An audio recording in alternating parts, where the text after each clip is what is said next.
Hello, kids and dear parents. Welcome back to Fun with Phonics.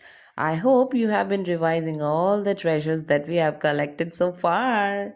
Today, we are going to learn about a very special digraph. It has the same letter twice and that too a vowel.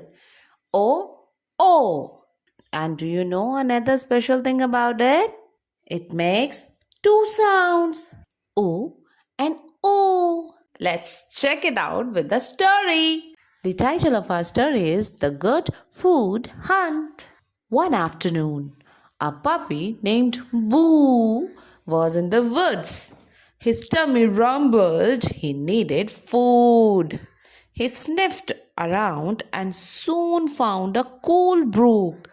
Ooh, fresh water! Boo lapped it up.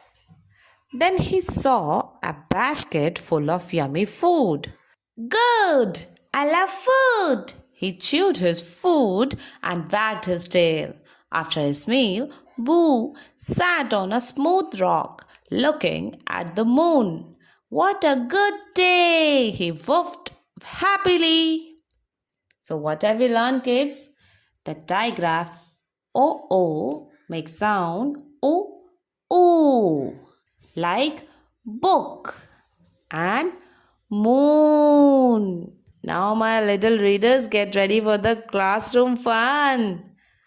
T-O-O. We know that digraph O makes sound O and O.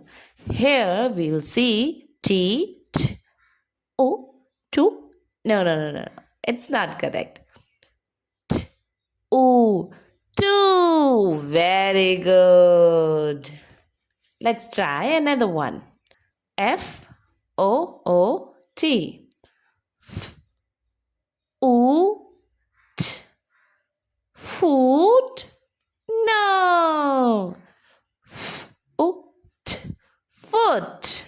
Very good. You're so smart. Thank you. We'll meet with the nether sound.